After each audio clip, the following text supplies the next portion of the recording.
Bem, antes de prosseguir para o governo João Goulart, eu gostaria de fazer ainda um parêntese sobre a Instrução 204, porque no final eu comentei que houve uma retenção de $22 por saca de café, mas eu esqueci de mencionar que antes disso, todas as exportações foram migradas para o mercado livre. Antes os exportadores eles recebiam a taxa oficial, que era mais valorizada, e passam agora para o mercado livre, onde a taxa é mais desvalorizada.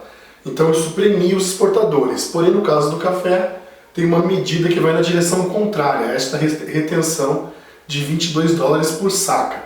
De modo que para o café o efeito é ambíguo, mas para os demais exportadores o efeito é muito positivo, que pode ser lido como um estímulo à diversificação exportadora. Bem, então ao 8º mês, Jânio Quadros renuncia, assume João Goulart. João Goulart era um vice-presidente eleito numa outra chapa, opositor político do presidente que ora renunciava. A eleição havia ocorrido muito pouco tempo antes. Havia sido uma eleição tensa, duas agendas se contrapuseram, aquela que era associada ao udenismo, de um lado, e do outro lado, aquela que era associada ao PSD e ao PTB, que eram os partidos de centro e esquerda.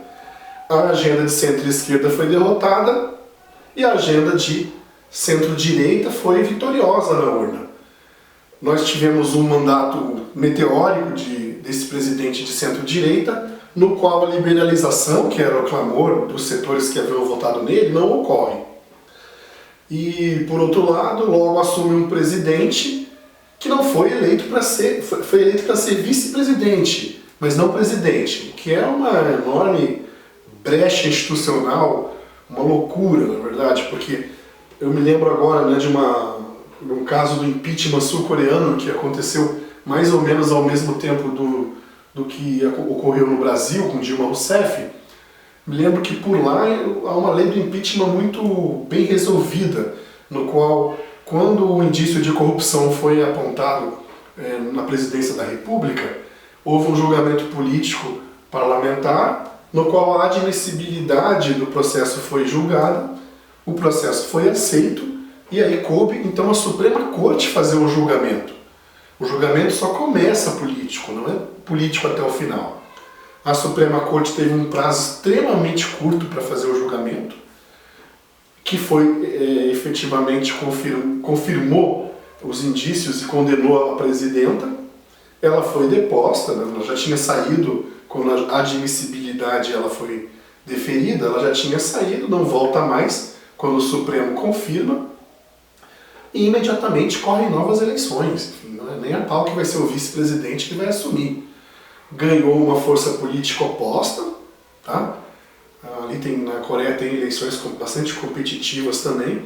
A direita, que é a presidenta que estava deposta, sai, entra e centro-esquerda.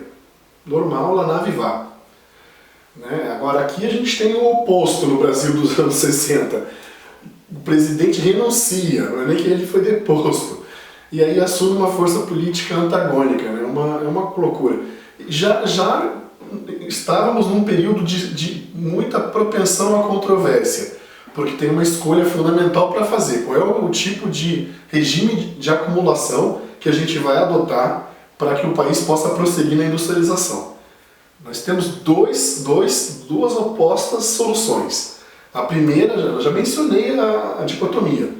Precisamos fazer uma reforma tributária? Precisamos, todos concordam. Como fazê-la? Aliviando a classe média alta e penalizando os setores populares, para poder dotar a classe média alta de mais renda, para que ela possa desdobrar a sua cesta de consumo cada vez mais e permitir novas rodadas de substituição de importações. Ou seja, a classe média comprou seu primeiro automóvel nacional, o Fusca. Vamos dotá-la de condições de comprar também tudo mais que a classe média americana persegue. Então vamos colocar um carro de melhor qualidade na sua garagem, talvez um Monza. Vamos colocar produtos da linha branca também, geladeira, fogão, cozinha planejada. Vamos então também fazer com que ela possa comprar um imóvel de maior tamanho, de melhor qualidade, financiado a crédito. Isso é uma agenda. A outra agenda diria respeito ao caminho mais parecido com o que foi perseguido na Coreia do Sul.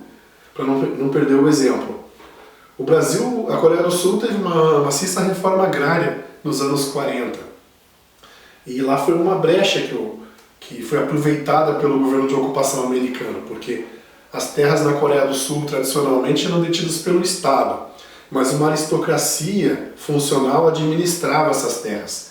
Com a invasão japonesa em 1910, essas terras foram expropriadas, passaram para o governo colonial. O governo colonial promoveu a colonização dessas terras com famílias japonesas. Com o fim da guerra, com a capitulação japonesa, esses imigrantes são deportados, as terras ficam para o governo americano. E o governo americano promove a reforma agrária. No Brasil não aconteceu nada parecido, mas por outro lado, nos anos 60, parte muito expressiva das nossas melhores terras aráveis continuava vazia. Não digo nem o Centro-Oeste, porque o Centro-Oeste, nas características, nas condições da agronomia atual, são terras extremamente férteis, mas não eram consideradas férteis nos anos 60. Tá? Mas nós tínhamos muitas terras férteis que estavam não reclamadas, devolutas, no oeste de São Paulo, no oeste do Paraná, Santa Catarina. Tá? Então era o caso de catalogar essas terras e promover a colonização agressivamente. Isso talvez fosse mais importante ainda nos anos 60 do que a própria reforma agrária, a colonização. Isso daria conta de criar uma classe média rural muito mais numerosa do que se poderia criar, deixando essas terras vazias para posterior incorporação por grandes unidades exportadoras. Mas então aí estava o dilema, né? O que fazer com as terras, o que fazer com a educação pública, como custear essa educação pública, aí vinha o tema da reforma agrária, né? Como expandir a nossa infraestrutura, e novamente a reforma agrária. Essa era a questão. Era necessário um governo com suma legitimidade para enfrentar o problema e ainda assim seria muito difícil. Né? E não vai ser um governo como o João Goulart que vai poder executar. Então, assim, também o tempo vai passando e essa questão vai ficando mais clara. A gente passou por várias crises políticas recentemente e a reflexão que podemos fazer sobre as crises recentes acabam tendo desdobramento na nossa reflexão sobre os anos 60. Então, a questão da reforma agrária é por si mesma complexa. Que dirá para um governo que foi eleito num espectro de forças políticas que havia sido derrotado na eleição presidencial. Imagina, isso nunca ia dar certo. Então, e o pior é que esse governo se sente totalmente legitimado para executar uma agenda de política econômica estritamente oposta àquela que o presidente eleito que renunciou dizia ser aquela que ele faria. Então realmente é uma imensa imperfeição institucional que cobraria seu preço.